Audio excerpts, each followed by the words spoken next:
അമൃത് Veni hair elixir presents daily news സായാഹ്ന വാർത്തകൾ powered by Pulimoottil silks KSFE. Wow, ഇയാളുടെ മുടിക്കിപ്പോ നല്ല ഉള്ള നീളം വന്നല്ലോ. എന്റെ മുടി നോക്ക്. നീ നിന്റെ വൈറ്റമിൻ ഡി ലെവൽസ് ഒന്ന് ചെക്ക് ചെയ്യ്. വൈറ്റമിൻ ഡിയുടെയും ഈസ്ട്രോജന്റെയും കുറവാണ് മിക്ക ലേഡീസിന്റെയും ഹെയർ പ്രോബ്ലംസിന് പ്രധാന കാരണം. സ്ത്രീകളുടെ മുടി വളർച്ചയ്ക്കും ശക്തിക്കും അത്യാവശ്യമായ വൈറ്റമിൻ ഡിയാലും ഹെർബൽ ഈസ്ട്രോജനാലും സമ്പുഷ്ടമായ ആദ്യത്തെ hair elixir Amrit Veni hair elixir for women. നമസ്കാരം, ഞാൻ പ്രവീജ വിനീത്. ഡെയിലി ന്യൂസിന്റെ സായന്ന വാർത്തകളിലേക്ക് സ്വാഗതം. ഇന്ന് ജൂൺ 1 ശനിയാഴ്ച. ലോക്സഭാ തെരഞ്ഞെടുപ്പിന്റെ അവസാനഘട്ട വോട്ടെടുപ്പ് പുരോഗമിക്കുന്നു. പ്രധാനമന്ത്രി നരേന്ദ്രമോദി മത്സരിക്കുന്ന വാരാണസി അടക്കം 57 മണ്ഡലങ്ങളിലാണ് വോട്ടെടുപ്പ് തുടരുന്നത്. വിവിധ സ്ഥാപനങ്ങൾ നടത്തുന്ന എക്സിറ്റ് പോൾ ഫലങ്ങൾ വൈകിട്ട് 5 ശേഷമാണ് പുറത്തുവരുന്നത്. ചൊവ്വാഴ്ചയാണ് വോട്ടെണ്ണൽ. 7ാം ഘട്ട വോട്ടെടുപ്പിനിടെ ബംഗാളിൽ പലയിടത്തും സംഘർഷം. വിവിപാറ്റുകൾ അടക്കമുള്ള വോട്ടിംഗ് യന്ത്രങ്ങൾ വെള്ളത്തിൽ എറിഞ്ഞ നിലയിൽ കണ്ടെത്തി. വോട്ട് ചെയ്യാൻ അനുവദിക്കുന്നില്ലെന്നാരോപിച്ച് ഒരു സംഘം അക്രമികളാണ് യന്ത്രങ്ങൾ നശിപ്പിച്ച് കുളത്തിൽ എറിഞ്ഞതെന്നാണ് സൂചന. എന്നാൽ ഇതുമൂലം വോട്ടിംഗിന് തടസ്സം വന്നിട്ടില്ലെന്നും വോട്ടിംഗ് പുരോഗമിക്കുന്നുണ്ടെന്നും തെരഞ്ഞെടുപ്പ് കമ്മീഷൻ അറിയിച്ചു. എക്സിറ്റ് പോൾ ചർച്ചകൾ ബഹിഷ്കരിക്കാൻ തീരുമാനിച്ച കോൺഗ്രസിനെ പരിഹസിച്ച് കേന്ദ്ര ആഭ്യന്തരമന്ത്രി അമിത്ഷാ. കോൺഗ്രസ് സത്യത്തെ അംഗീകരിക്കാത്ത പാർട്ടിയായി മാറിയെന്നും കോൺഗ്രസിന്റെ ആഭ്യന്തര കാര്യങ്ങളിൽ രാഹുൽ ഗാന്ധി കാര്യമായി ഇടപെട്ടു തുടങ്ങിയതോടെ പാർട്ടി നിഷേധാത്മക പാർട്ടിയായി മാറിയെന്നും അമിത്ഷാ ആരോപിച്ചു. മാധ്യമങ്ങളിലെ എക്സിറ്റ് പോൾ ചർച്ചകളിൽ കോൺഗ്രസ് പങ്കെടുക്കില്ലെന്ന് AICC media and publicity department chairman Pawan Khera കഴിഞ്ഞ ദിവസം അറിയിച്ചിരുന്നു. ഇതേ തുടർന്നാണ് അമിത്ഷായുടെ പരിഹാസം. സംസ്ഥാനത്ത് വ്യാപക മഴ. അതിശക്തമായ മഴയിൽ തൃശൂർ നഗരത്തിന്റെ താഴ്ന്ന പ്രദേശങ്ങൾ വെള്ളത്തിൽ മുങ്ങി. നഗരത്തിലെ ഭൂരിഭാഗം റോഡുകളിലും വെള്ളക്കെട്ട് രൂപപ്പെട്ടതിനെ തുടർന്ന് ഗതാഗതം സ്തംഭിച്ച നിലയിലാണ്. വെള്ളം കയറി ചില വാഹനങ്ങൾക്കും കേടുപാടുകൾ സംഭവിച്ചിട്ടുണ്ട്. ഇടുക്കി പൂജപ്രയിൽ ഇന്നലെ രാത്രിയുണ്ടായ ഉരുൾപൊട്ടലിൽ വ്യാപക നാശനഷ്ടം. ഉരുൾപൊട്ടലിൽ 2 വീടുകൾക്ക് കേടുപാടുകൾ സംഭവിച്ചു. ഏക്കർ കണക്കിന് കൃഷിയും ഉരുൾപൊട്ടലിൽ നശിച്ചു. ബാലുശ്ശേരി, കൂരാച്ചുണ്ട്, കല്ലാനോട്, കക്കയം, 28ാം മൈൽ പേരിയ മലയിലേക്കുള്ള വഴിയിൽ മണ്ണിടിച്ചിലുണ്ടായി. തൊടുപുഴ പുളിയൻമല സംസ്ഥാന പാതയിൽ മണ്ണിടിച്ചിൽ ഭീതി നിലനിൽക്കുന്നതിനാൽ ജാഗ്രത തുടരുകയാണ്. മലങ്കര ഡാമിന്റെ ഷട്ടറുകൾ 1.5 മീറ്ററോളം ഉയർത്തിയതിനാൽ തൊടുപുഴ മൂവാറ്റുപുഴ ആറിന്റെ തീരത്ത് താമസിക്കുന്നവർ ജാഗ്രത പാലിക്കാൻ നിർദ്ദേശം നൽകി. ഇടിമിന്നലേറ്റ് തൃശൂരിൽ 2 മരണം.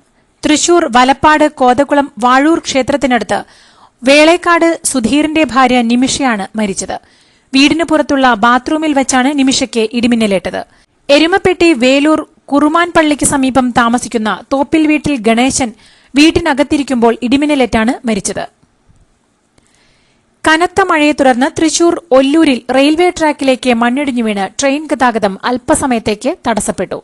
ഇതേ തുടർന്ന് 4 ട്രെയിനുകൾ പുതുക്കാട് ഉൾപ്പെടെയുള്ള സ്റ്റേഷനുകളിൽ പിടിച്ചിട്ടു.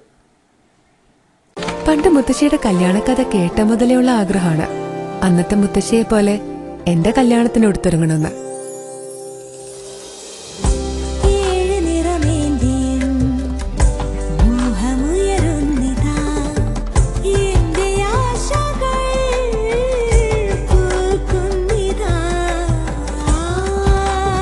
ചില ബന്ധങ്ങൾ തുടർന്നുകൊണ്ടേയിരിക്കും. Celebrating 100 years of Pulimoottil silks.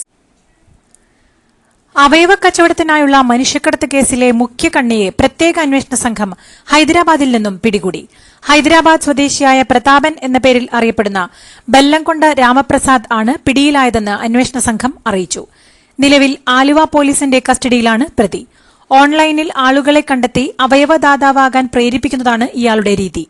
കേരളത്തിൽ നിന്ന് ഒരാളും ബാക്കിയുള്ളവർ ഹൈദരാബാദ്, തമിഴ്നാട് സ്വദേശികളുമാണ് ഇരയായവരെന്നാണ് വിവരം.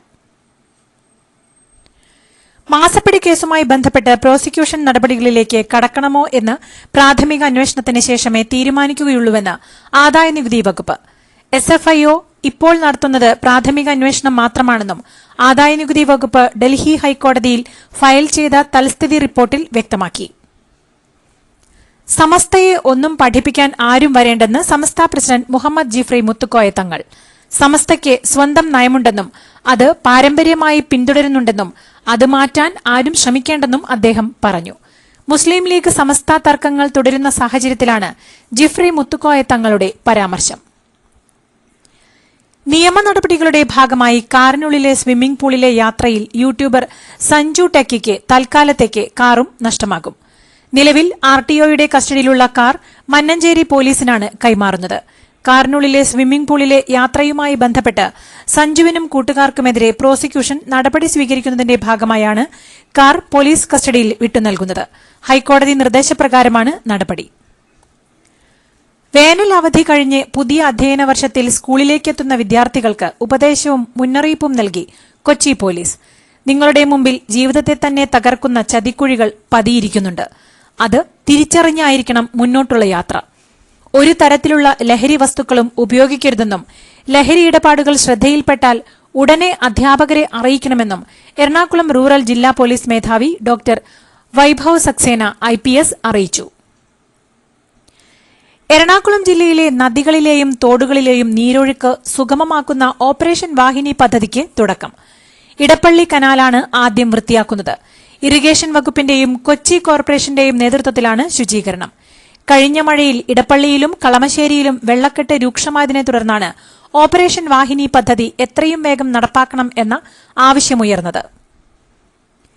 KSRTC സൂപ്പർഫാസ്റ്റ് ബസ്സിൽ ജനിച്ച കുട്ടിക്ക് അമല എന്ന് പേരിട്ടു. അങ്കമാലിയിൽ നിന്നും തൊട്ടിൽപാലത്തിന് പോകുകയായിരുന്ന KSRTC ബസ്സിലാണ് തിരുനാവായ സ്വദേശിനിയായ 36-കാരി പ്രസവിച്ചത്. തൃശൂർ അമല മെഡിക്കൽ കോളേജ് ആശുപത്രിയിലെ ജീവനക്കാരാണ് യുവതിയുടെ പ്രസവമെടുത്തത്. ആശുപത്രിയിൽ തന്നെയായിരുന്നു അമ്മയുടെയും കുഞ്ഞിന്റെയും പ്രസവാനന്തര ശുശ്രൂഷയും. യുവതിയുടെയും കുഞ്ഞിന്റെയും തുടർ ചികിത്സ അമല ആശുപത്രി സൌജന്യമാക്കിയിരുന്നു. കണ്ണഞ്ചിപ്പിക്കുന്ന നക്ഷത്രത്തിളക്കവുമായി KSFEയുടെ ഗാലക്സി ചിട്ടികൾ വരവായി. 100% സുരക്ഷിതത്വവും മെഗാ ബമ്പർ നറുക്കെടുപ്പിലൂടെ ഭാഗ്യം കടാക്ഷിക്കുന്നവർക്ക് ബെൻസ് കാറും ലഭിക്കുന്നു. ഒപ്പം 17 ഇന്നോവ കാറുകളും 170 ഐഫോണുകളും. ഗാലക്സി ചിട്ടി ഇനി ആഘോഷ ചിട്ടി. മൃഗബലി ആരോപണത്തിൽ ഉറച്ചുനിൽക്കുന്നുവെന്ന് കർണാടകയിലെ കോൺഗ്രസ് നേതാവും ഉപമുഖ്യമന്ത്രിയുമായ DK ശിവകുമാർ. ഏത് ക്ഷേത്രത്തിലാണെന്നോ ഏത് സ്ഥലത്താണ് മൃഗബലി നടന്നതെന്നോ ഇപ്പോൾ പറയാൻ താൽപര്യമില്ലെന്നും അദ്ദേഹം വ്യക്തമാക്കി. രാജരാജേശ്വര ക്ഷേത്രം എന്നല്ല, രാജരാജേശ്വരി ക്ഷേത്രം എന്നാണ് താൻ പറഞ്ഞത്. മൃഗബലിയും യാഗവും നടന്നു എന്നതിൽ ഉറച്ചുനിൽക്കുന്നു എന്നും അദ്ദേഹം പറഞ്ഞു. രാജരാജേശ്വരി ക്ഷേത്രത്തിലെ മൃഗബലിയെക്കുറിച്ച് കർണാടക ഉപമുഖ്യമന്ത്രി DK ശിവകുമാർ പറഞ്ഞ കാര്യങ്ങൾ അന്വേഷിച്ചുവെന്ന് ദേവസ്വം മന്ത്രി K രാധാകൃഷ്ണൻ. അങ്ങനെയൊന്നും നടന്നിട്ടില്ല എന്നാണ് മനസ്സിലാക്കിയത്. വേറെ എവിടെയെങ്കിലും നടന്നിട്ടുണ്ടോ എന്ന് അന്വേഷിക്കുമെന്നും മന്ത്രി കൂട്ടിച്ചേർത്തു. കർണാടക ഉപമുഖ്യമന്ത്രി DK ശിവകുമാർ ഉന്നയിച്ച മൃഗബലി ആരോപണം സർക്കാർ അന്വേഷിക്കണമെന്ന് കോൺഗ്രസ് പ്രവർത്തക സമിതി അംഗവും മുൻ പ്രതിപക്ഷ നേതാവുമായ രമേശ് ചെന്നിത്തല. തളിപ്പറമ്പ് രാജരാജേശ്വര ക്ഷേത്രത്തിൽ അങ്ങനെ നടക്കാനിടയില്ല. വേറെ എവിടെയെങ്കിലും നടന്നോ എന്ന് അന്വേഷിക്കണം. ആരോപണം പരിഹസിച്ച് തള്ളുകയല്ല സർക്കാർ ചെയ്യേണ്ടതെന്നും ചെന്നിത്തല പ്രതികരിച്ചു. ഇന്ത്യ സഖ്യം ജയത്തിന്റെ പടിവാതിലിൽ എന്ന് MK സ്റ്റാലിൻ. BJPയുടെ വ്യാജ പ്രതിച്ഛായ തീവ്ര പ്രചാരണത്തിലൂടെ തകർക്കാനായെന്നും ഇന്ത്യ സഖ്യത്തിന്റെ ദില്ലി യോഗത്തിന് മുൻപായി തമിഴ്നാട് മുഖ്യമന്ത്രി MK സ്റ്റാലിൻ എക്സിൽ കുറിച്ചു. ജൂൺ 4 പുതിയ പ്രഭാതത്തിന്റെ തുടക്കമാകും. വോട്ടെണ്ണൽ ദിനം പ്രവർത്തകർ ജാഗ്രത പാലിക്കണം എന്നും തമിഴ്നാട് മുഖ്യമന്ത്രി പറഞ്ഞു. ഉത്തരേന്ത്യയിലെ ഉഷ്ണതരംഗത്തിൽ മരണം 110ആയി. തിങ്കളാഴ്ച വരെ കനത്ത ചൂട് തുടരുമെന്നാണ് മുന്നറിയിപ്പ്. ഉഷ്ണതരംഗം കനക്കുമ്പോൾ ദില്ലിയിൽ കുടിവെള്ളക്ഷാമം തുടരുകയാണ്. ദില്ലി സർക്കാരിന്റെ കെടുകാര്യസ്ഥതയാണ് പ്രതിസന്ധിക്ക് കാരണമെന്ന് ലഫ്റ്റനന്റ് ഗവർണർ കുറ്റപ്പെടുത്തി. നടൻ സണ്ണി ഡിയോളിനെതിരെ വഞ്ചനാ കേസ് നൽകി നിർമ്മാതാവ്. 2.5 കോടിയോളം വാങ്ങിയ ശേഷം ഏറ്റ പ്രൊജക്ട് ചെയ്തില്ലെന്നാണ് പരാതിയിൽ പറയുന്നത്. നിർമ്മാതാവ് സൌരവ് ഗുപ്തയാണ് മുംബൈ ജുഹു പോലീസ് സ്റ്റേഷനിൽ വഞ്ചനയും വ്യാജരേഖ ചമയ്ക്കലും ആരോപിച്ച് പരാതി നൽകിയത്. പരാതിയിൽ പോലീസ് കേസെടുത്തിട്ടുണ്ട്. പൂനെയിൽ മദ്യപിച്ച് ആഡംബര വാഹനമോടിച്ച് ബൈക്ക് യാത്രികരായ 2 പേരെ കൊലപ്പെടുത്തിയ കേസിൽ പ്രതിയായ 17-കാരന്റെ അമ്മ ശിവാനി അഗർവാൾ അറസ്റ്റിലായി. 17-കാരൻ മദ്യപിച്ചില്ലെന്ന് വരുത്താൻ പ്രതിയുടേതിന് പകരം അമ്മയുടെ രക്തസാമ്പിളാണ് പരിശോധിച്ചതെന്ന് കണ്ടെത്തിയിരുന്നു. രക്തസാമ്പിളിൽ കൃത്രിമം നടത്തിയതിനും തെളിവ് നശിപ്പിച്ചതിനുമാണ് 17-കാരന്റെ അമ്മ അറസ്റ്റിലായത്. ഇതോടുകൂടി ഇന്നത്തെ ഡെയിലി ന്യൂസ് സായന്ന വാർത്തകൾ സമാപിക്കുന്നു. ഡെയിലി ന്യൂസിനു വേണ്ടി വാർത്തകൾ വായിച്ചത് പ്രവീജ വിനീത്. DailyNewsLive.in വാർത്തകൾ വിരൽ തുമ്പിൽ.